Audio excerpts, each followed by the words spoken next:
Hello, so we are finally here, the third part of the End Times episode. Now, if you recall, the first video I did was linking the creation story with how long the earth has in existence until Christ comes back.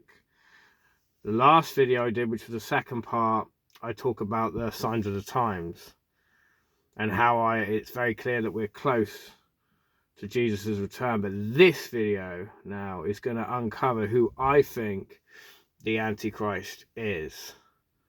Now, first we have to understand the narrative. And when you read the book of Revelation, it's very intricate. You know, there's a lot of things to unravel, and it's clear to me when it talks about the beasts. There are indeed two beasts, and I think both beasts can be the Antichrist.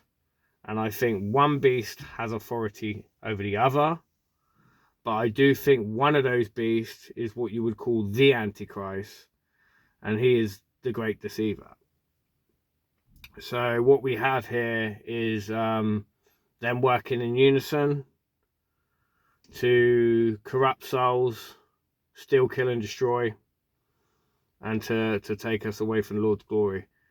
Now, if you remember, I spoke about America's key role in all of this, and I actually referred to America as Babylon.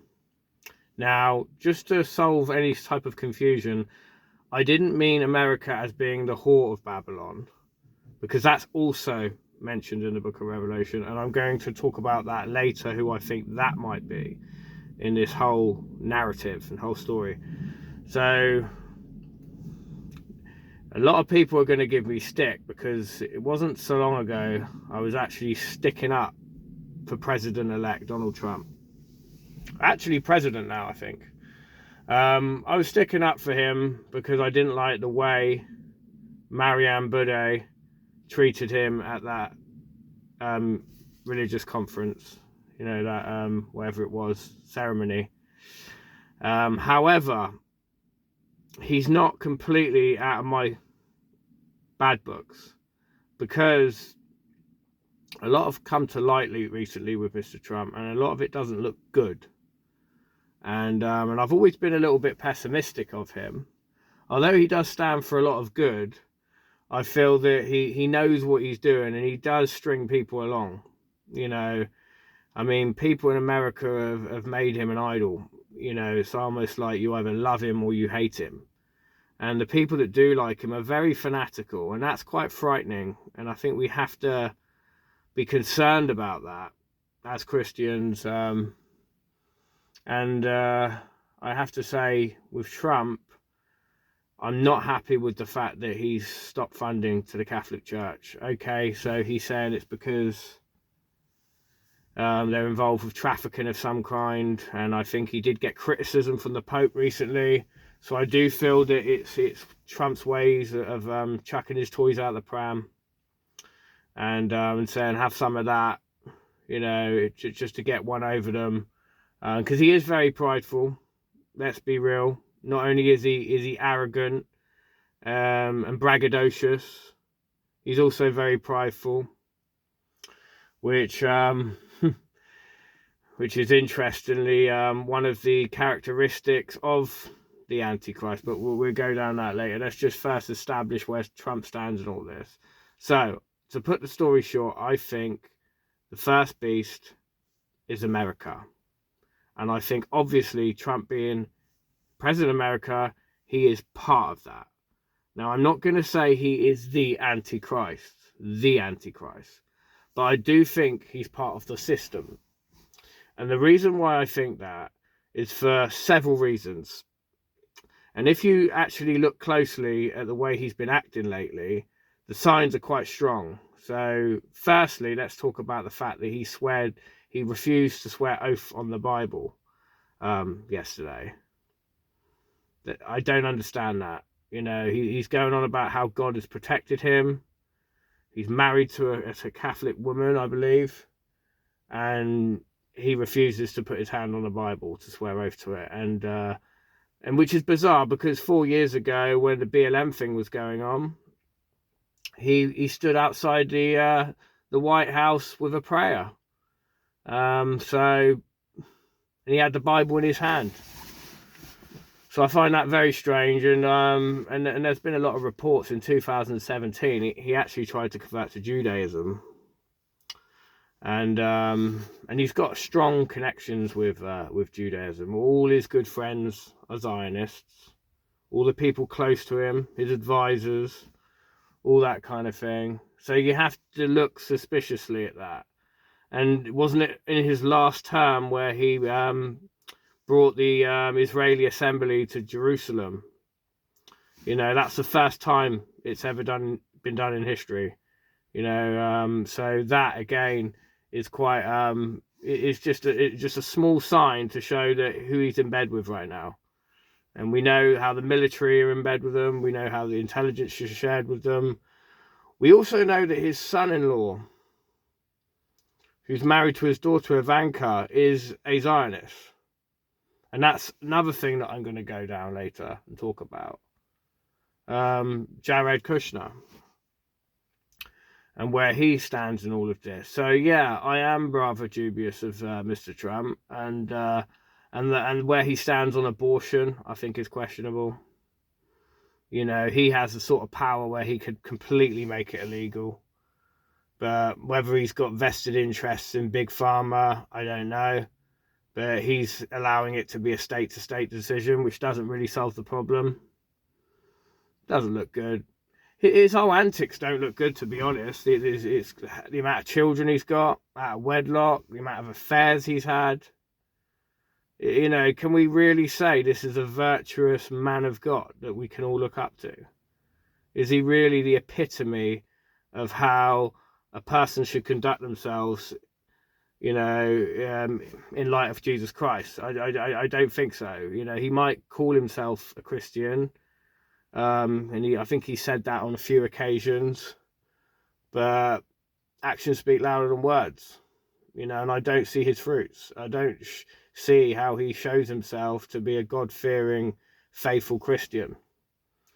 Because he's not even repentant. You know, he says atrocious stuff, insensitive stuff. And does he ever come back and apologize? No, because he's swallowed with pride. And so I think we have to keep our eye on this. And another thing I want to establish is, yes, Babylon does mean Rome. I said this in my last video. I'm fully aware of that. So there's an assumption that the first beast has to be Rome. No, it doesn't, because, like I said, Rome passed the baton to Great Britain. Great Britain passed the baton to America. America is the new Rome. Now, if you want evidence America is the new Rome, you only have to look at Washington, D.C. Because Washington, D.C. used to actually be called Rome before they changed the name.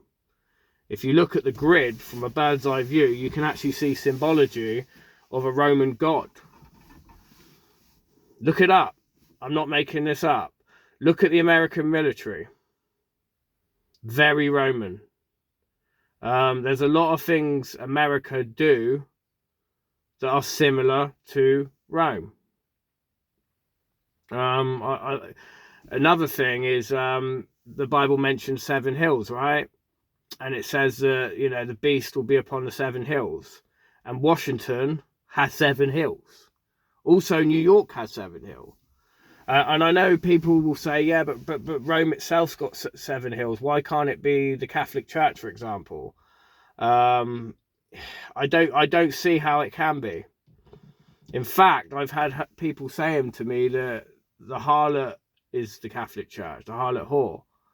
And they could be forgiven for thinking that, because I did question and wonder if it might be. But now I've done research. I actually think the harlot whore of Babylon, who's covered in gold attire, and if you remember, she's holding that chalice of the blood of the saints, that has to be Israel. Because Israel in the Old Testament is described as a whore to the pagans, many times. So I actually think, and this is a real eye-opener, guys, and this should earn the video a like as well from you. Ready for this? 100? Israel is the Babylon whore, the harlot whore. Has to be. So that leads us to who the second beast is. If the first beast is America, and America has super tight connections with Israel, and we know they have super tight connections with Israel because they fund their military. They, you know, honestly, if you look at it, there is so many connections there. So there has to be a linchpin. There has to be one that connects the two together. And I'm thinking, how can we connect USA and Israel? Is there a figure that connects the two together? And as much as Trump is quite a bit of a pro-Zionist, he can't be the Messianic figure, because it says in scripture that the Antichrist will appear as a Messianic figure for the Jews. And as much as Trump's liked in Israel, and I've heard they've named bus stops after him, they've named all sorts of things after him, and he is very well revered there, he's not ethnically Jewish. He's not even practicing Jewish. So this leads me to think where his son-in-law stands in all this, because it wasn't so long ago, guys, that he bought a building which was 666 on Fifth Avenue, New York. Look it up. I'm not making this up. He bought a building for a ridiculous amount of money, because this is a multi-billionaire tycoon. You know, this is a very well-to-do man in finance, and he's also involved with the FBI. You know this? The CIA, sorry. Yeah, he runs a surveillance company that share intelligence with the CIA. So this guy has immense power, immense power. He's involved with the politics in Washington, D.C. He actually helped Trump's first campaign. He helped Trump win that. So this guy is a super, super powerful guy, but he's very much sort of out of the limelight. And that's what the people we need to be very concerned about. The people that are out of the limelight, pulling strings. You know, all these big companies he's involved with. It looks very suspicious. Very suspicious. You know, because it does say, scripturally speaking, that the Antichrist will have the mark of 666. Now, I know that Kabbalist Jews are obsessed with numerology. Yeah? Look at gematria, right? Where they match up the characters in the Hebrew alphabet with numbers. Now, this is going to shock you guys.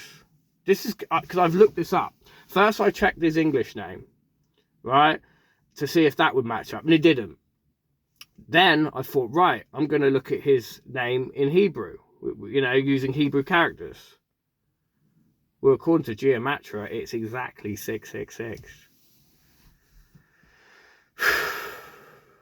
And this is a guy that's working very closely with Trump. So I just get the feeling that the harlot whore, Israel, is going to fall for this man as a messianic figure.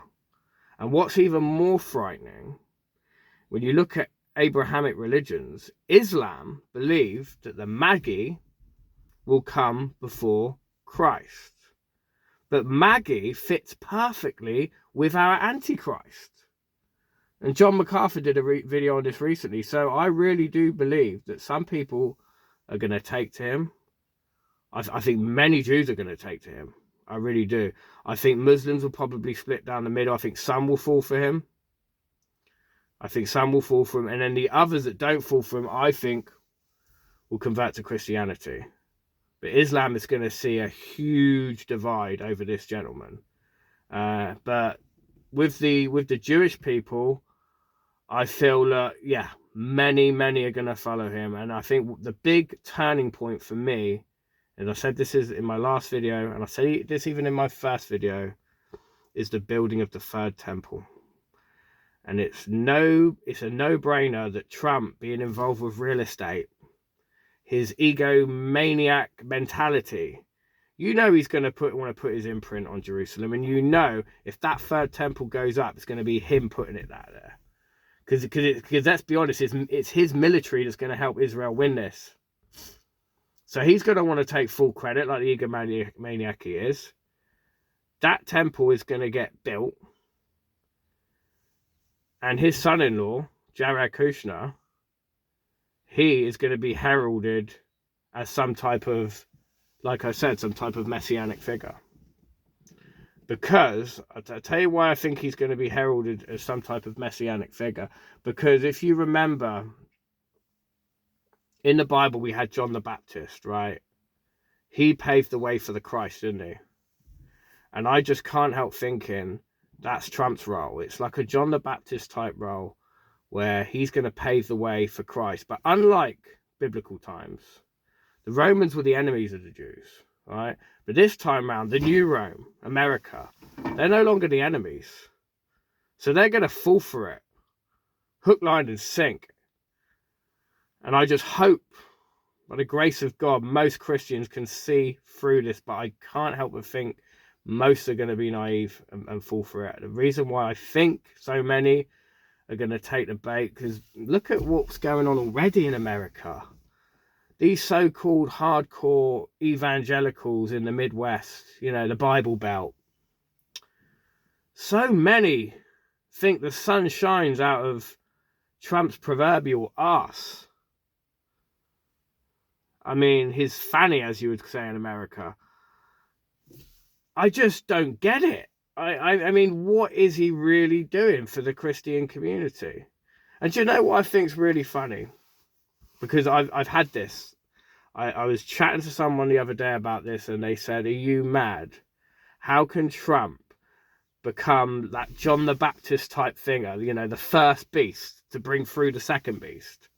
How can he do that when so many people hate him already? Surely this guy has to be loved by everybody. And I thought, can you not see it? The people that do love him have been deceived by Satan already. I mean, sorry, the people that do hate him, they've already gone.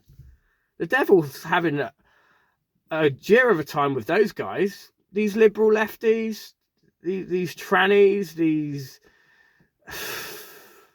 I don't know, you know, all these people that basically can't stand Trump because he's very conservative. He, you know, stands for family values, patriarchy. So basically, yeah, these feminists, these hippie type, run-of-the-mill, I don't know, environmental activists, you know the type, the lefty loving, champagne sipping, avocado on toast devouring. You know the type. Come on, you know the type. So those people are lost already. And the sadness is, the real tragedy is the Christians, the real people that are faithful to God, they're going to fall for it. So that means both are casting that giant net of Satan to drag into hell. Honestly, and you know, they talk about the remnant. Well, I'm telling you, when the apocalypse hits, it will be 1/3. I genuinely believe that. I think 2/3 of the world will get wiped out. Because what's brewing on with Iraq right now is frightening. Because that is going to be the catalyst, I can tell you that. I don't know if the temple's going to go down, go up before that. But obviously they have to destroy the rock, the Al-Aqsa Mosque, the Dome of Rock, the Rock of Dome. They've got to destroy that. So whether that happens before the Iraq War or after, I'm not sure. Sorry, not Iraq, Iran. I don't know. But I know that that's coming. And I can see Ukraine escalating. I can see Russia attacking America. Because their love relationships are certainly on the back burner at the moment. Even though traditionally Putin's always got on with Trump, I'm not sure if I can see that now. I could also see China siding with Russia. It's all gonna happen at the same time. It's all gonna align itself.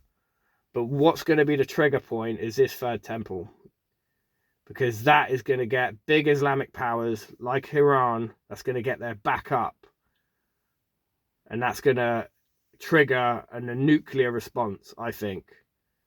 And once we start getting nuclear weapons and all that, you can forget. We're going to go into a famine. Because we've seen with Chernobyl, nothing could grow for about 20, 30 years when that nuclear disaster happened. You know, there's going to be food shortages. There's going to be disease. There's going to be all types of wrath and horrible, horrible stuff going on. And, you know, we're going to live a painful, painful death. But there is some light, and that is Jesus Christ. So if you've declared him as your Lord and Savior, and you've professed with your lips and declared with your heart that he is your Alpha to Omega, you know, your rising sun, your high priest, if you've declared him as your Almighty God, loving God, Lord Almighty God, then you don't have nothing to worry about, because it says in the Bible, seek salvation through fear and trembling, because he will be our rock, he will be our cornerstone to get us through it all. So we don't need to worry. This is not a panic. This is actually a good thing. But I'm just laying it out there. You know, I had people in my last video saying, surely you don't think Elon Musk is the Antichrist? And I said, when did I say that Elon Musk is the Antichrist? I did not utter those words.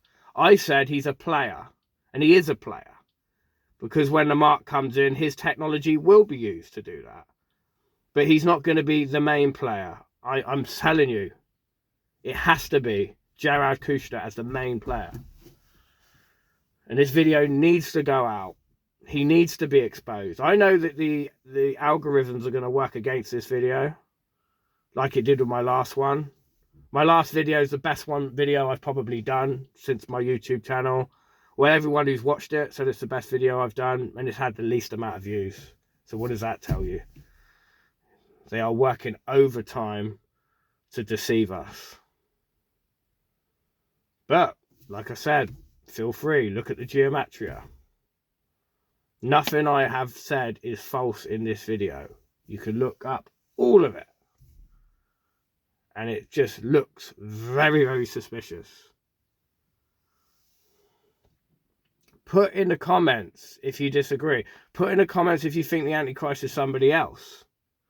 But like I said, we have to look at the big picture. There are two beasts in this. You know, one of the beasts has 7 heads. I mean, this is a lot to get round, but sometimes you have to forget who the heads are, who the different heads are. I mean, they could be different figures in the Antichrist, you know, in the Antichrist system. So yeah, Elon Musk could be one of those small heads, of course. But let's just try and concentrate on who the big players are, rather than thinking, oh, the horns, who are the horns? You know, what are these seals that are getting opened? You know, don't get too consumed by the imagery. We need to break it down into little chunks. We know America is the new Rome, the Babylon. We know Israel is the harlot whore, riding on the beast. Like I said, Israel, it's in the middle of all this. It's where it's all going to kick off geographically. So, of course, she's going to be riding the beast. Because without Israel, we don't have any of this. This plan can't happen without Israel. She is the nucleus, you know, the instigator for this whole plan to come together. But make no mistake, the first beast, yes, they will have full authority, and it says that. It says that in the Bible. And that is America, because of course laws govern authority. Jurisdictions, yeah? Constitutions. And also, if you look at little bit, I mean, because it's a hard read, Book of Revelation, it really is. But there's bits in it where it even talks about the beast being wounded, and I'm thinking, beast being wounded? Did Trump not get shot last year, and it wounded his ear? How weird is that? How weird is that? Look it up. Beast being wounded. If you've got the correct translation, but it says the beast will get wounded and it comes back. It resurrects. What happened with Trump? He fell down, he came back up like a phoenix out of the ashes. All part of God's plan. You know, and it's weird, because I don't want, as a Christian, we're not to hate other believers, we're actually to pray for them.